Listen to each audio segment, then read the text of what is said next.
আজ আপনাদের সঙ্গে শেয়ার করব ঈদের স্পেশাল খুবই সুন্দর একটা লোভনীয় রেসিপি। এই ডেজার্টটা দেখতে যতটা লোভনীয় হয়েছে, খেতেও ভীষণ ভালো হয় আর বানানো তো খুবই সহজ। ঘরে থাকা কয়েকটি উপকরণ দিয়ে কিন্তু আপনারা তৈরি করে নিতে পারবেন। এই ডেজার্টটা আপনারা ঈদের দিনে রাখতে পারেন, ভীষণ পছন্দ করবে সবাই। তো রেসিপিটা আপনারা দেখে নিন, তাহলে বুঝে যাবেন কিভাবে তৈরি করতে হবে। আসসালামু আলাইকুম, সবাই কেমন আছেন? আশা করছি ভালো আছেন। তো আবারও নতুন রেসিপি নিয়ে চলে আসলাম। তো চলুন কথা না বাড়িয়ে রেসিপি শুরু করি।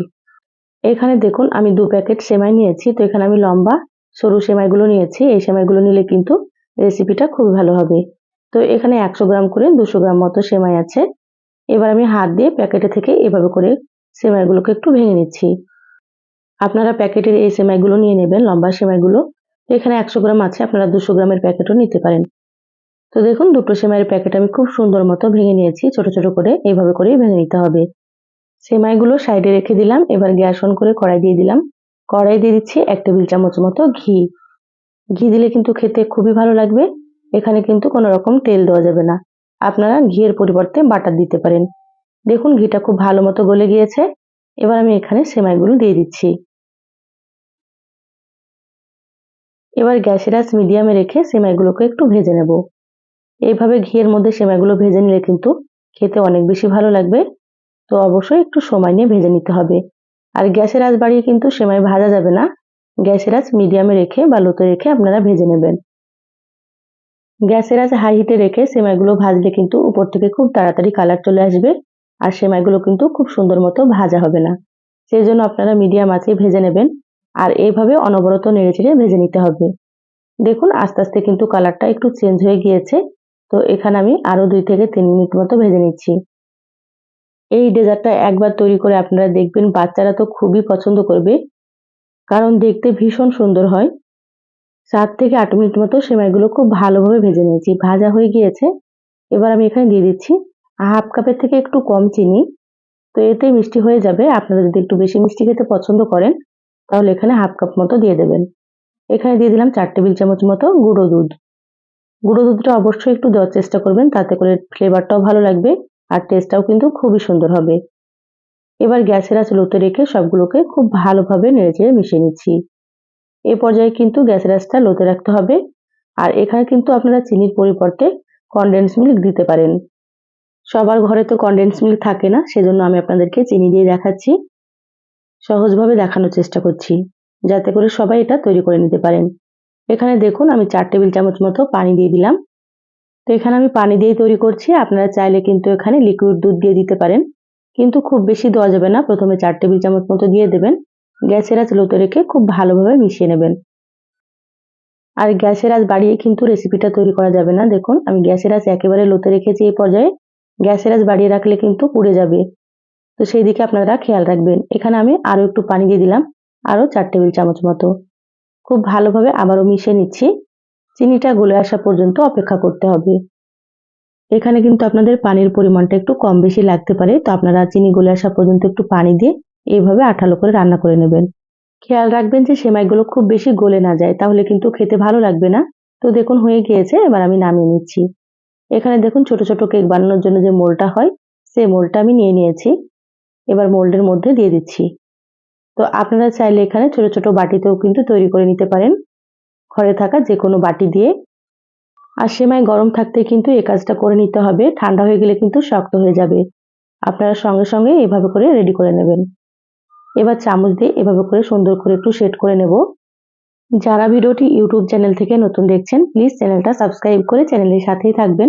আর যারা ফেসবুক পেজ থেকে ভিডিওটি দেখছেন, একটা লাইক দিয়ে পেজটা ফলো করে রাখবেন, তাতে করে আমি যখনই ভিডিও আপলোড করব আপনারা সবার প্রথমে নোটিফিকেশন পেয়ে যাবেন। আপনাদের সময় সুযোগ বুঝে আপনারা ভিডিওটি দেখে নিতে পারবেন। দেখুন প্রত্যেকটাতে আমি দিয়ে দিলাম। এবার এইভাবে চেপে চেপে সুন্দর করে সেট করে নিতে হবে। একটু চেপে চেপে দেবেন, তাহলে কিন্তু সুন্দর মতো সেট হয়ে যাবে। খুব ভালোভাবে চেপে চেপে সেট করে নিয়েছি। এবার আমি এটাকে 10 মিনিট ফ্রিজে রাখবো।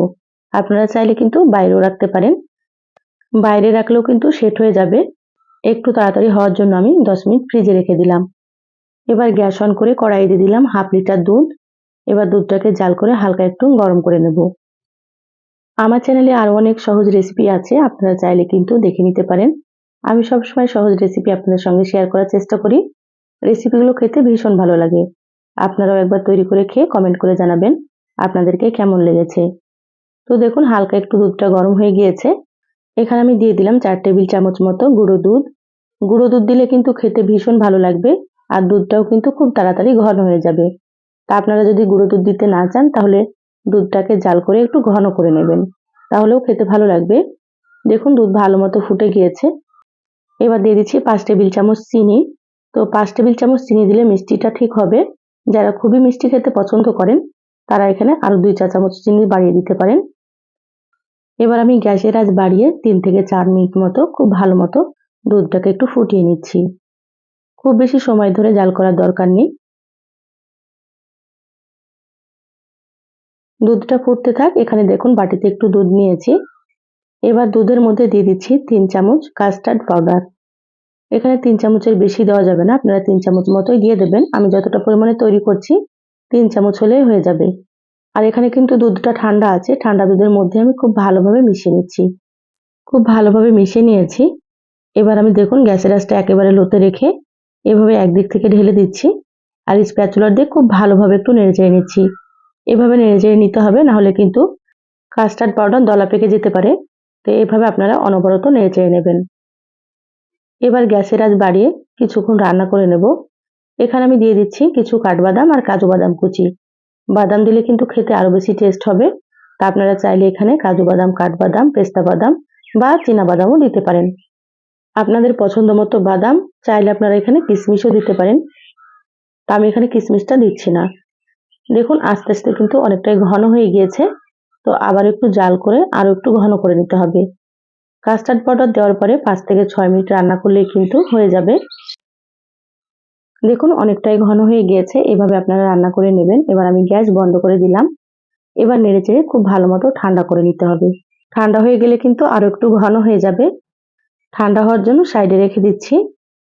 ফ্রিজ থেকে মোলটা বের করে নিলাম, আর সুন্দর মতো সেট হয়ে গিয়েছে।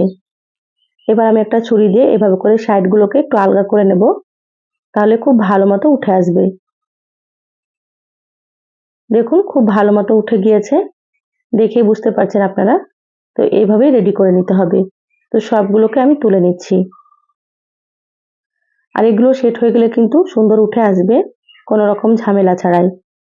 সবগুলো তুলে নিয়ে তারপরে আপনাদেরকে দেখাচ্ছি। সবগুলো তুলে নিয়েছি, এবার আমি প্লেটে নিয়ে নিচ্ছি। এই রেসিপি বানিয়ে কাউকে খাওয়ালে সে কিন্তু আপনাকে বারবার রিকোয়েস্ট করবে এই রেসিপিটা বানানোর জন্য, কারণ খেতে এতটাই টেস্টি হয় আর দেখতে তো অনেক লোভনীয় হয়। এই রেসিপিটা প্রথম কেউ দেখলে হয়তো ভাববে যে খুবই কঠিন বানানো।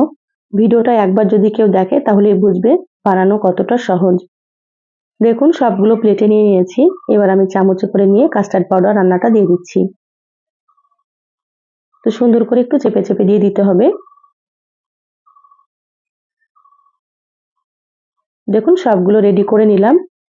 এবার আমি উপর দিয়ে একটু দিয়ে দিচ্ছি পেস্তা বাদাম কুচি। তাতে করে দেখতেও খুব ভালো লাগবে, আর খেতেও কিন্তু খুব সুন্দর হবে। আপনারা চাইলে এখানে যে কোনো বাদাম কুচি দিতে পারেন। দেখুন সুন্দর মতো সাজিয়ে নিয়েছি। এবার 30 মিনিট ফ্রিজে রেখে দিতে হবে। এটা কিন্তু ঠান্ডা ঠান্ডা খেতে ভীষণ ভালো লাগে। দেখুন 30 মিনিট পর ফ্রিজ থেকে বের করে নিয়েছি। আর কতটা লোভনীয় হয়েছে, ইয়াম্মি হয়েছে দেখে হয়তো বুঝতে পারছেন।